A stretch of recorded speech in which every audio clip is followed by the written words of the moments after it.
칼빈의 생애와 저서들 불페르트 그레이프지움.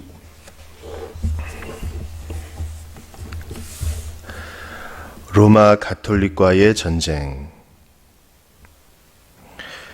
두 편에 서신 1537년 1536년 기독교 강요의 출판 작업을 마친 후 칼빈은 루이 디 띠에와 함께 페라라로 여행했다. 샤를르 데스페비어이라는 이전의 가명을 사용하면서 칼빈은 개혁주의 정신을 가진 르네 공작 부인의 궁전에서 마음이 맞는 사람들 가운데 수주일 동안 머물렀다.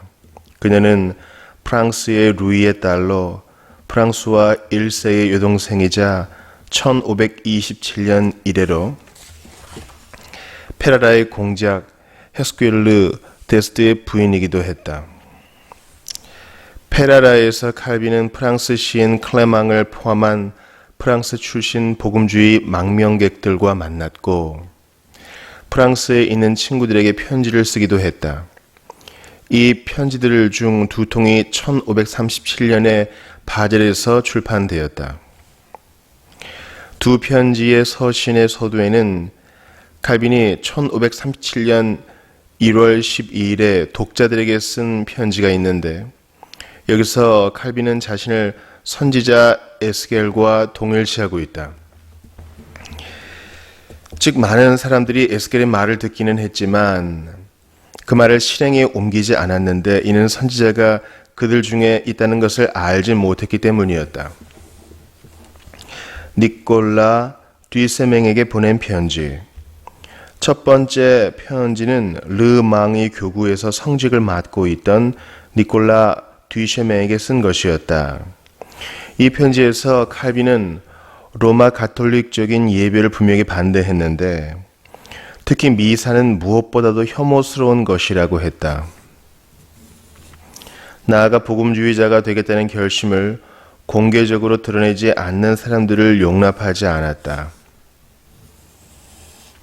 그 이유는 결심을 드러내지 못함으로 인해 계속해서 남몰래 로마 가톨릭 예배에 참석하게 되기 때문이었다.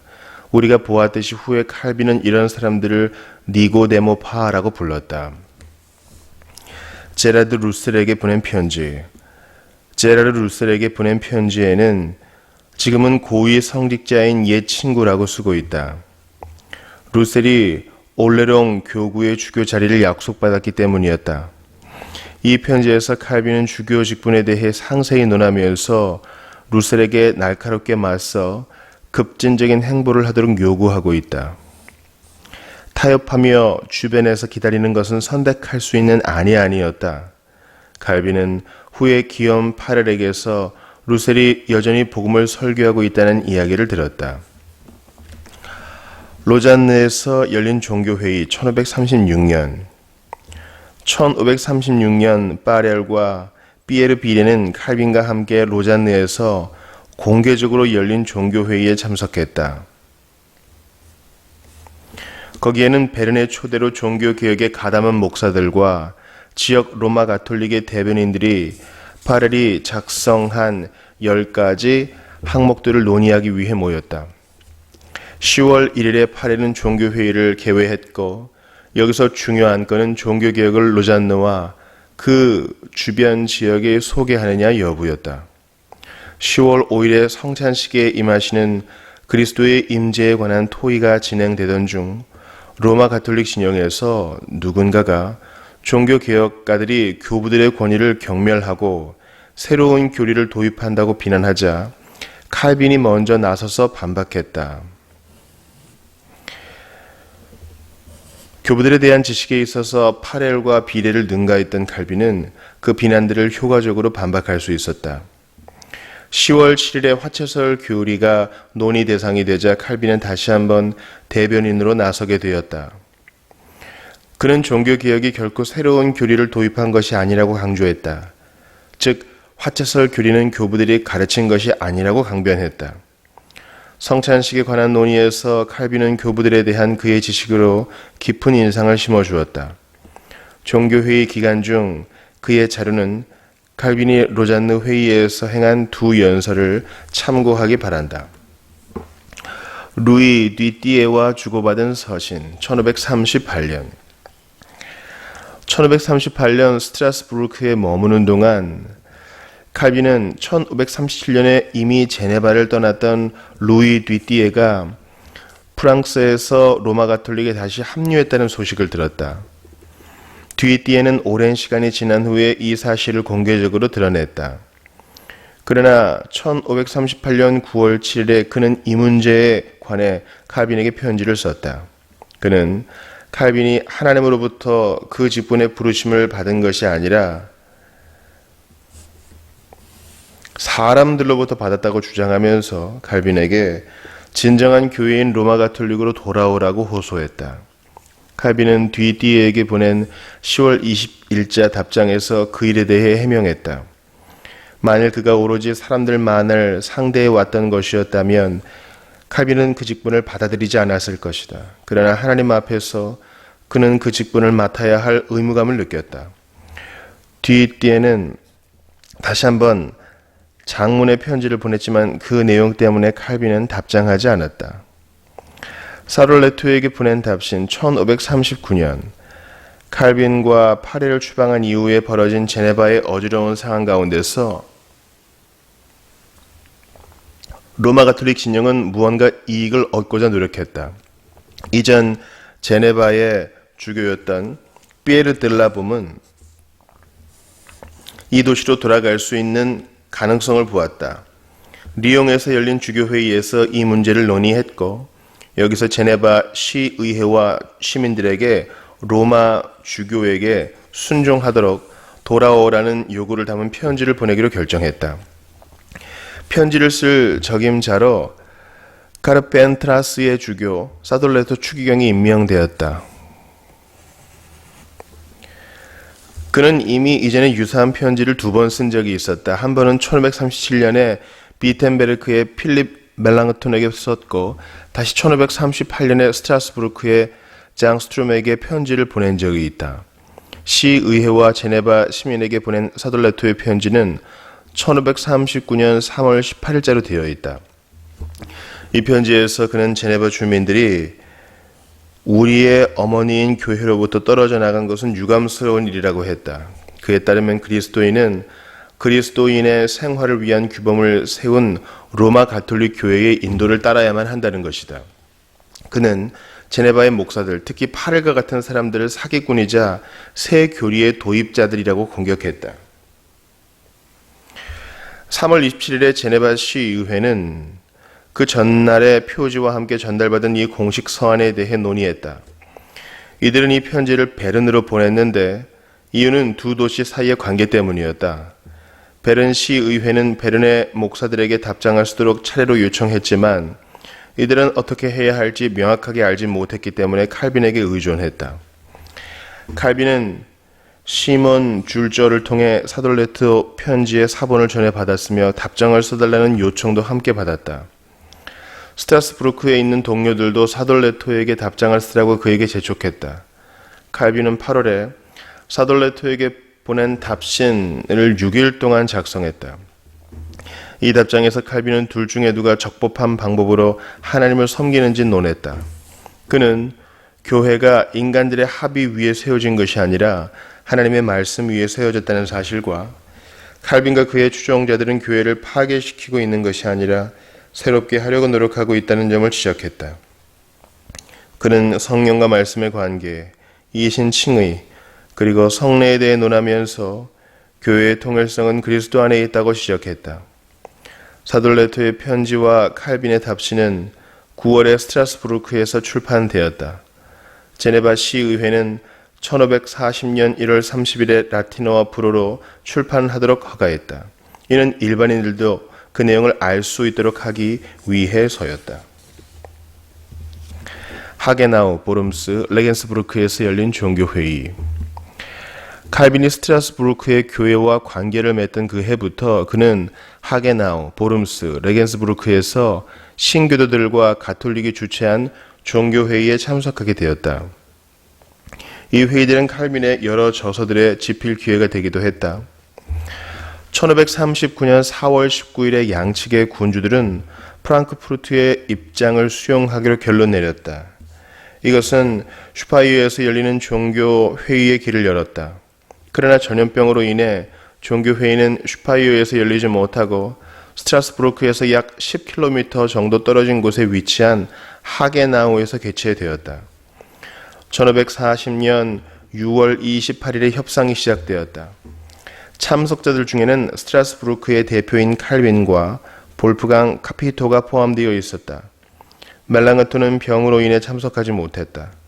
종교회의를 어떤 방식으로 할 것인지 결정하는데 많은 시간이 소비되었다. 마침내 양측은 각각 선거권을 가진 11명의 사람을 대표로 한다는 결정을 내렸다. 종교회의는 3개월 후에 보름스에서 다시 소집하며 논의의 기본은 아우크스부르크 신앙 고백서로 하기로 했다. 칼빈은 제네바에 거주하던 프랑스 망명자 뒤뗄리에게 보내는 편지에서 하게나우의 종교회의에 관해 설명했다. 칼빈과 장 스트룸은 스트라스부르크를 떠나 10월 24일 보름스로 향했다. 종교회의는 10월 28일에 시작하기로 되어 있었지만 황제의 대표인 그랑벨이 11월 22일 이전에는 그곳에 도착할 수 없었다. 그동안 멜랑흐톤, 부서, 칼빈을 포함한 개신교 신학자들은 11월 8일부터 18일 동안에 종교회의에서 논의될 수 있는 문제들을 심사숙고했다. 그랑벨은 11월 25일에 보름스에서 연설했고 종교회의를 개회시켰다. 양측은 공식적으로는 함께 만나지 않았다. 그 일을 주관하는 몇 명의 관리들이 중개인으로 봉사하는 가운데 멀리 떨어져 협상이 진행되었다. 12월에 칼빈은 보름스에서 벌어지고 있는 상황을 전하는 장문의 편지를 파랄에게 썼다. 12월 29일에 그랑벨은 양측이 각각 한 명의 대표를 선출하여 공개 토론을 하자고 제안했다. 1541년 1월 1일에 칼빈은 보름스에 머무는 동안 재미삼아 시 그리스도를 위한 노래를 썼다. 이 그리스도를 위한 승리의 노래는 명백하게 보름스에서 일어난 사건을 암시하고 있는 시였다. 원래는 출판할 의도가 없었지만 친구들이 읽도록 내버려 두었으며 칼빈도 모르는 사이에 유포되었다. 1544년에 사람들이 그에게 이 시의 전문을 요청했고 칼빈은 이 시가 툴루즈에서 도미닉 수도사 비달드 버가니에 의해 만들어진 금소 목록에 포함되어 있다는 것을 알게 되었다. 그러자 칼빈은 이 시의 출판을 감행했고 1544년에 제네바에서 그리스도를 위한 승리의 노래로 출판되었다. 1540에서 41년에 역시 보름스에 있었던 콘라트 바디우스는 1555년 제네바에서 칼빈이 만든 이 노래를 다시 출판하면서 그가 준비한 불어판도 여기에 덧붙였다. 예수 그리스도를 위한 승리의 노래, 보름스에서 개최된 국회 일인 1541년 1월 1일에 존 칼빈이 라틴어 가사로 노래함. 파리에서 콘라드 바디우스에 의해 프랑스 운율과 알렉산드르 국역으로 새롭게 번역됨. 보름스에서 열린 종교회의는 마침내 1월 14일에 원죄에 관한 요한 에크와 멜랑흐톤 간의 공개 토론으로 시작되었다. 그러나 1월 18일에 황제의 칙령에 의해 중단되었는데 이 칙령은 레겐스부르크 시의회에서 회의를 계속할 것을 명령했다. 레겐스부르크 시의회가 아직 개회되기 전인 3월에 칼빈은 유세비우스 팜필리우스라는 가명으로 교황 바울 3세가 황제 칼 5세에게 한 부성적인 조언에 신랄한 주석을 달아 출판했다. 교황의 조카 파라네시우스 추기경을 통해 벨기에에 있는 황제에게 보내는 루터파에 대한 로마 교황 바울 3세의 너무나도 부성적인 훈계. 1540년에 그리고 그 조언에 대한 유세비우스 팜필리우스 자신의 충실하고 유익한 해설. 프랑크푸르트와 하게나우에서 토론이 벌어지고 있던 기간에 교황은 황제가 종교회의를 소집하지 못하게 하려고 애를 썼고 신교도들을 터키인들보다 더 위험한 적으로 묘사했다고 고발하고 있다. 이 소책자에서 칼빈은 황제가 주도하는 공회 개념을 지지했다. 4월 5일에 칼 5세는 국회를 열었고 이 국회는 레겐스부르크에서 4월 27일부터 5월 31일까지 열렸다.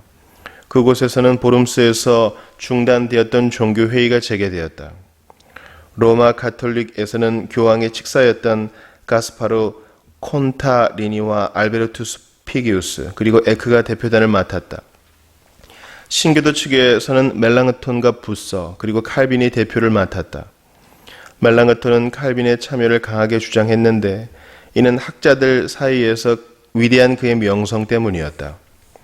4월 27일에서 5월 25일까지 양측은 종교회의의 시발점이 되었던 아우크스부르크 신앙고백서 대신 소위 레겐스부르크 책자라 불리는 책을 가지고 종교적인 현안들에 대해 토론했다. 이 책에는 보름스에서 열렸던 종교회의에서 그랑벨의 제안에 따라 사적으로 작성된 특히 로마 가톨릭의 요한 그로포와 개신교의 부서에 의해 작성된 조항들이 포함되어 있었다. 레겐스부르크에서의 토론을 통해 원죄, 자유의지, 칭의에 대한 합의에 도달했지만 문제들은 교회에 관한 토론, 특히 성찬식에 관한 토론에서 발생했다. 회의가 폐회되기 전 그곳에서 종교회의의 결과가 논의되고 있었을 때 칼빈은 부서와 멜랑흐톤의 소망을 저버리고 스트라스부르크로 귀환해 버렸다. 레겐스부르크의 체류가 칼빈에게는 너무 길었다.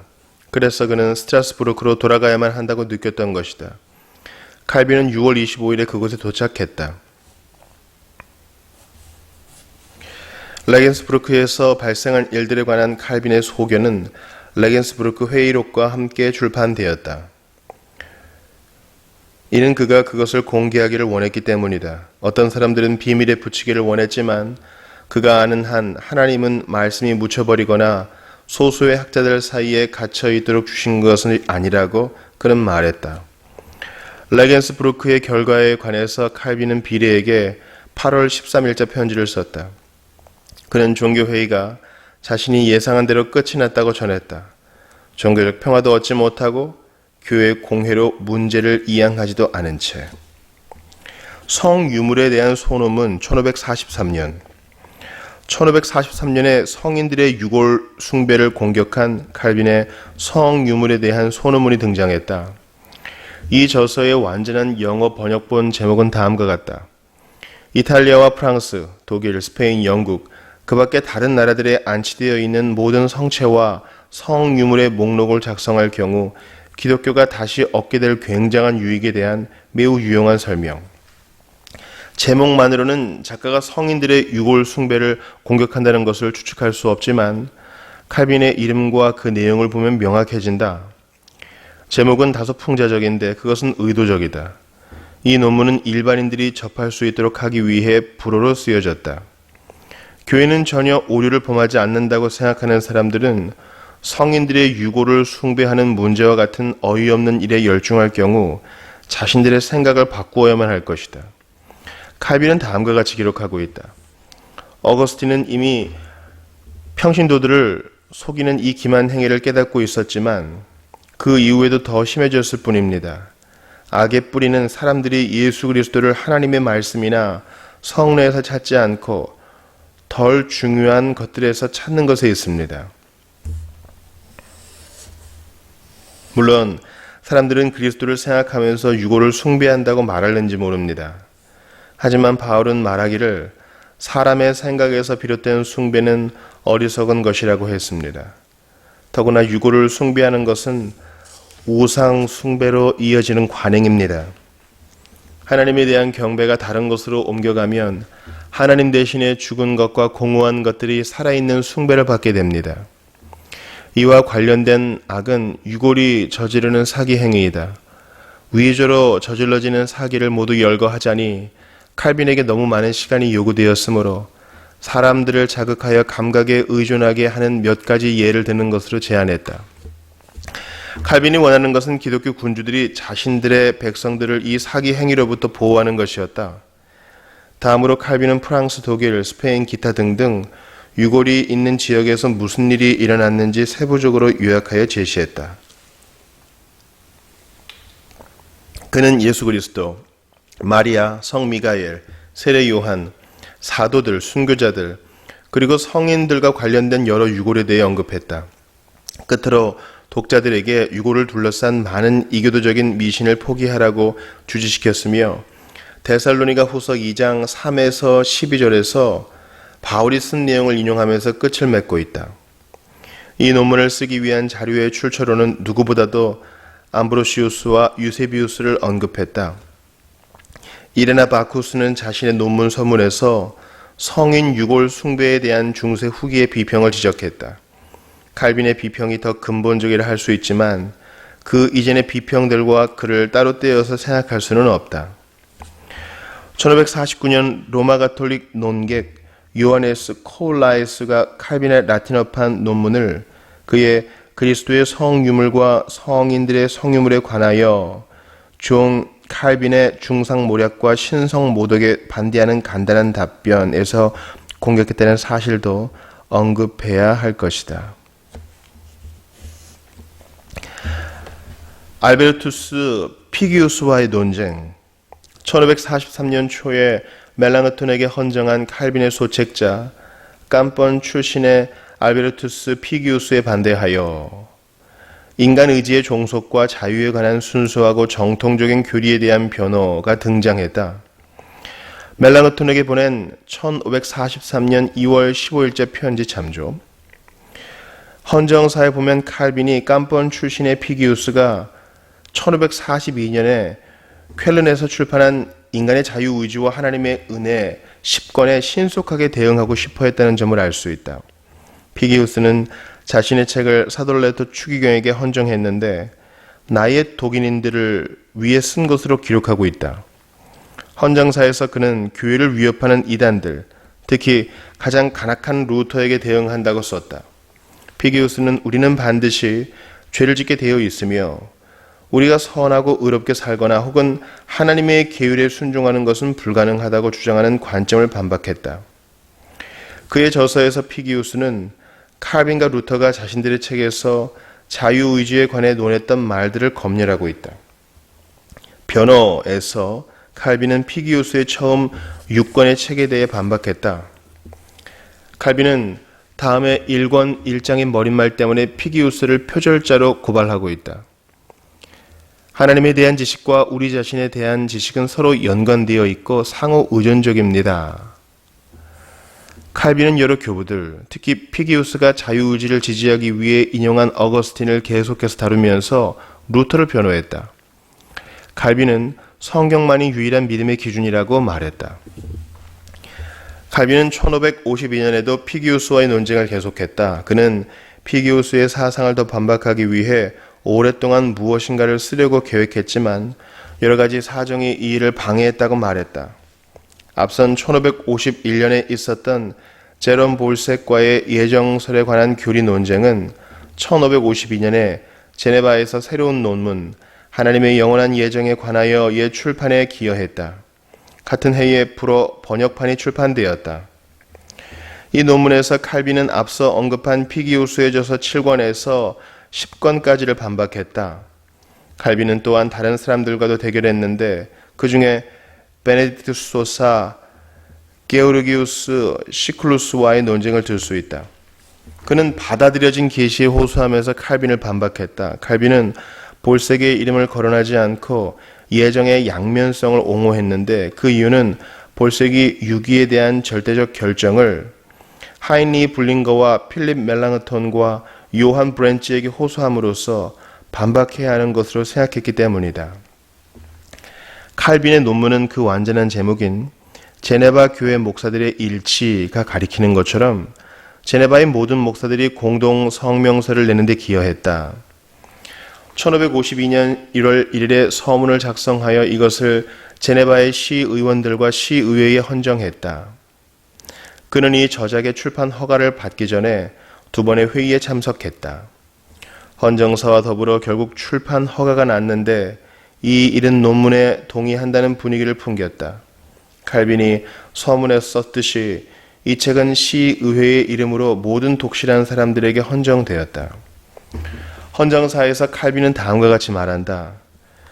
우리가 구원의 확신을 얻기 위해 하나님의 숨겨진 예정을 살펴볼 필요가 없습니다. 왜냐하면 그것은 우리가 접근할 수 없기 때문입니다. 오히려 그리스도께 시선을 고정시켜야 하는데 그리스도 안에서 영생이 우리에게 계시되고 주어지기 때문입니다. 그리스도를 믿는 믿음을 통해 우리는 하나님 나라에 다가서는 통로를 얻을 수 있습니다. 복음의 명확한 언약에 만족하는 사람은 누구라도 우리의 눈을 뜨게 하신 분이 하나님이시라는 것을 깨달아야만 합니다.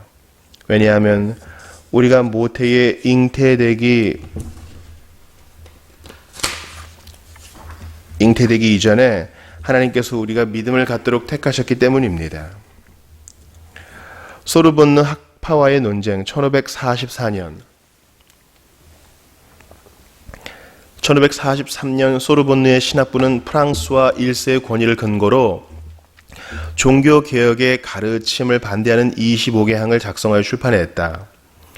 60명 이상의 박사들이 서명한 이 조항들은 곧바로 로마 가톨릭의 신앙을 지키기로 맹세한 지원자들과 신학생들에게 제시되었다. 왕실 법령에 의해 프랑수아와 파리 국회는 소르본느 학자들이 작성한 조항들을 비준했고 이로써 공식적인 교리로서의 위치가 주어졌다. 칼빈은 1544년에 자신의 오늘날 우리가 믿음의 대립적인 문제들에 대한 파리의 거룩한 신학부가 세운 규정들, 해독제와 함께를 출판하여 그 조항들을 반박했다. 이 책에서 칼빈은 각 항의 본문을 먼저 논술한 다음 그것에 대해 비판을 가했다. 칼빈은 그들의 어리석음을 폭로하기 위해 그들 자신의 은어를 사용했으며 이렇게 함으로써 스콜라 신학을 조롱했다. 그는 각 항의 내용을 성경적인 논점으로 반박했다. 이 책의 초판은 라틴어로 쓰였지만 브로판도 1544년에 등장했다. 칼빈에 의해 작성된 팜플렛 역시 1544년에 출판되었다. 소르본느의 멍청이들이 이단이라 부르면서 만든 금서 목록에 대한 반박. 여기서 그는 1544년에 금서 목록을 발간했던 소르본느 학파를 공격했다.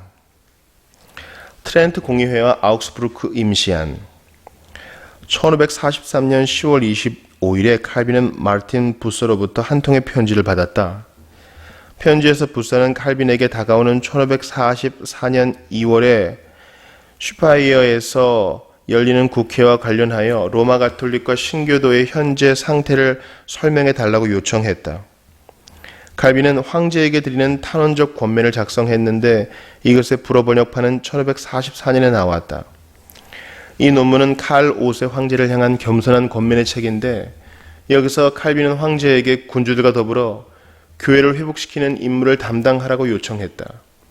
칼빈은 비록 자신의 주장을 하고 있긴 하지만 황제에게 자신의 목소리에서 교회를 이전의 상태로 회복시키기를 열망하는 모든 사람의 목소리가 울려 퍼지는 것을 들어달라고 요청했다.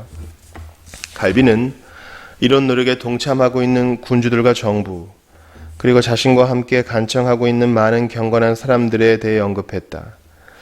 모든 사람들이 교회가 심각하게 병들어 있는 것을 안다고 칼빈은 말했다. 우리는 변화를 가져오기 위해 루터나 다른 사람들의 발자취를 따라야 한다는 가장 절실한 필요성의 압력을 받고 있습니다. 이런 것들이 바로 칼빈이 옹호하고자 하는 변화들이다. 그는 치료책을 찾을 수 있도록 교회의 약점에 대해 이어서 논할 것이라고 쓰고 있다. 그런 후 어떤 적절한 치료법을 도입해야 하며 마지막으로 왜 기다릴 시간이 더 이상 없고 즉각적인 도움이 필요한지 알리고 있다. 마지막 부분에서 칼빈은 교회의 결점을 고치려는 행위는 불협화음을 낳을 뿐이라는 비난에 대해 논하고 있다. 우리에게 가해진 가장 심각한 중상모략은 우리가 교회에서 분리되었다는 것입니다. 이러한 중상모략에 대해 그는 사도들과 선지자들을 언급하며 반박했다. 참된 교회와 교회의 통일은 전적으로 교회의 머리이신 그리스도와 관계가 있습니다. 그리스도만이 교회의 가장 높은 권위입니다. 마지막으로 비참한 교회의 처지를 바라보면서 칼빈은 황제와 군주들에게 그리스도의 신부인 교회를 도와달라고 요청했다. 만일 이렇게 하는 것이 그리스도를 기쁘시게 하는 일이라면 그리스도는 기적처럼 사람들의 행위로부터 교회를 보존하실 것이라고 알렸다. 그러나 황제께서 더 이상 주저하신다면 독일에서는 더 이상 육안으로 볼 수 있는 교회를 찾지 못할 것입니다. 칼빈이 이 논문을 쓰는 것을 얼마나 힘들어 했는지는 파렐에게 보내는 1543년 11월 10일자 편지에 역력하게 드러나 있다. 이 문제에 관한 조언과 제시가 필요했기 때문에 칼빈은 파렐에게 제네바로 와줄 것을 강력히 호소했다. 칼빈은 자신의 황제에게 호소하는 권면을 1544년 4월 21일에 멜랑흐톤에게 보냈다. 비록 칼 5세에게 호소한 종교개혁은 아무 소득이 없었다고 믿기는 했지만 멜랑흐톤으로부터 비텐베르크의 사람들이 호소하는 권면의 내용을 보고 어떻게 생각하는지 알고 싶어 했다. 1544년 1월 10일에 슈파이에서 열린 회의의 결정에서 칼 5세는 신교도에게 포용적이고 자유로운 기독교 공예를 수집하겠다는 약속을 함으로써 그들을 수용했다. 이에 대해 1544년 8월 24일인 교황 바울 3세는 황제를 향해 부정적인 훈계로 대응했다. 교황은 황제에게 신교도와 임시로 합의를 하고 자기에게 의논도 하지 않고 공회를 계획하는 등 멋대로 나아가고 있다고 비난했다. 황제는 가르치기보다는 듣는 것이 더 적절하다고 교황은 적고 있다. 칼빈은 자신의 평을 달아서 교황의 훈계를 출판했다. 최고 무적의 황제 칼 5세에게 보내는 로마 교황 바울 3세의 부정적인 훈계, 주석과 함께. 칼빈은 이 주석에서 교황이 부정적인 훈계를 황제에게 함으로써 신교도들에게서 화해를 할 수 있는 가능성을 앗아가 버렸다고 날카롭게 비판했다. 교회의 위계 질서가 그 직무 수행에 결함을 보일 경우 기독교 군주들은 교회에 대해 의무를 갖는다고 칼빈은 주장했다.